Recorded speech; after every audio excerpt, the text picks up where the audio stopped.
नमस्कार, मी श्वेता पाटील श्वेताच किचनमध्ये तुमच्या सर्वांचं खूप खूप स्वागत करते। आज तुमच्यासाठी सिमला मिरचीची रेसिपी घेऊन आलेली आहे।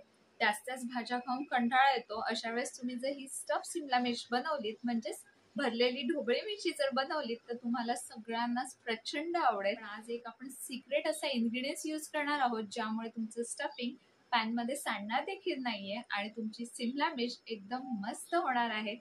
आणि खूप कमी मसाले आणि खूप कमी अशा सामानात आपण हे स्टफिंग करणार आहोत। चला मग रेसिपीला सुरुवात करूयात। यासाठी शक्यतो लहान आकाराच्या सिमला मिर्च घ्याव्या। ढोबळी मिरची लहान असेल तर त्यामध्ये स्टफिंग सुद्धा थोडं कमी प्रमाणात भरलं जातं आणि ते आतपर्यंत चांगलं शिजतं। यासाठी इथे मी लहान आकाराच्या सिमला मिर्च घेतलेल्या आहेत। आता आपण ह्या सिमला मिर्च दोन भागामध्ये कट करणार आहोत। कट करून झाल्या की यामध्ये सगळ्या बिया आहेत त्या काढून घ्यायच्या आहेत। इथे मी सगळ्या बिया काढून घेते आहे। तुम्ही पाहू शकता आपल्या सगळ्या बिया काढून झालेल्या आहेत। आता या मिरचीत भरण्यासाठी आपण स्टफिंग तयार करणार आहोत। त्यासाठी इथे मी पाव कप शेंगदाण्याचा कूट घेतलेला आहे। शेंगदाणे चांगले खरपूस भाजून त्याचा कूट बनवलेला आहे। 2 ते 3 चमचे भाजून बारीक केलेलं खोबरं आहे। यामध्ये मी जो तुम्हाला सिक्रेट इन्ग्रेडियंट्स म्हणाली तो म्हणजे बेसन। इथे आपण 2 चमचे बेसन घालणार आहोत जेणेकरून स्टफिंग छान होते।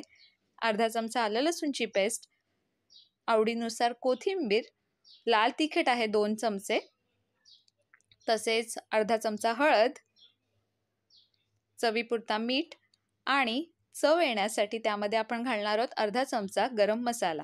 यामुळे खूप छान चव येते। आता यामध्ये अर्धा कापलेला लिंबाचा रस देखील घालून घेणार आहोत।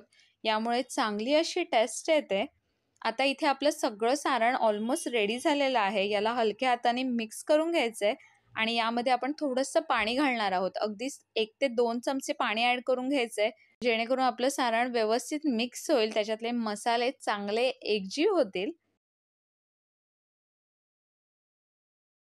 तुम्ही ते पाहू शकता एकदम परफेक्ट असं सारण झालेलं आहे। आता आपण एक एक करून सर्व सिमला मिर्च भरून घेणार आहोत। अलगद हाताने त्यामध्ये प्रॉपर असं स्टफ करून घ्यायचं आहे। चॅनलवरती नवीन असाल तर चॅनलला लाईक करा, सबस्क्राईब करा आणि फॉलो सुद्धा करा। शिवाय बेल आयकॉनचं बटन क्लिक करा जेणेकरून माझ्या अशाच नवनवीन रेसिपीज तुम्हाला पाहायला भेटतील।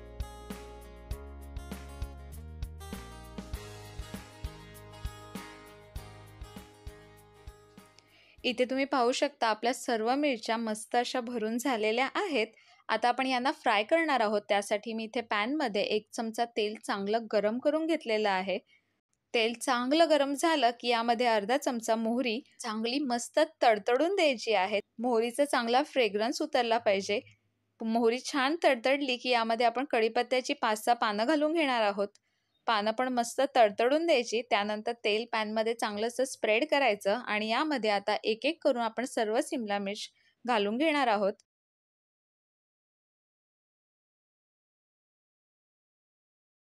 आता यावरती आपण झाकण देऊन 5 मिनिटांसाठी मंद आचेवरती चांगलं तिला शिजवून घेणार आहोत जेणेकरून त्याच्या आतमधलं सारण चांगलं शिजेल। आता तुम्ही पाहू शकता इथे 5 मिनिटं झालेली आहेत आणि मिरचीला पण मस्त असा रंग आलेला आहे। आता आपण त्याची वरची बाजू सुद्धा परतून घेणार आहोत जेणेकरून दोन्ही बाजूनी मिरची चांगली शिजते।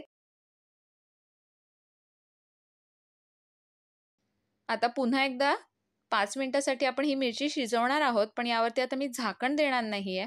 आपण ही मिरची अशीच शिजवणार आहोत कारण की त्याच्या वरचं जे कव्हर आहे ते ऑलमोस्ट शिजलेलं आहे। 5 मिनिटात ही मिरची एकदम खरपूस अशी शिजते। आता तुम्ही इथे पाहू शकता आपण एक सिक्रेट इन्ग्रेडियंट्स यूज केला होता, बेसनाचा वापर केला होता। यामुळे मिरचीतलं सारण पॅन मध्ये पडलेलं नाहीये, एकदम व्यवस्थित असं स्टफ झालेलं आहे।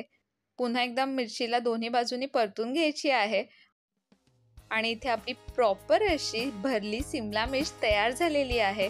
खूप छान चटपटीत अशी ही मिरची तयार होते। नक्की करून पहा।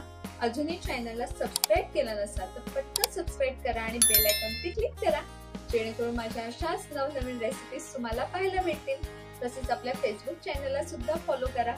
पुन्हा एकदा भेटूया एका नवीन रेसिपी सोबत। तोपर्यंत धन्यवाद।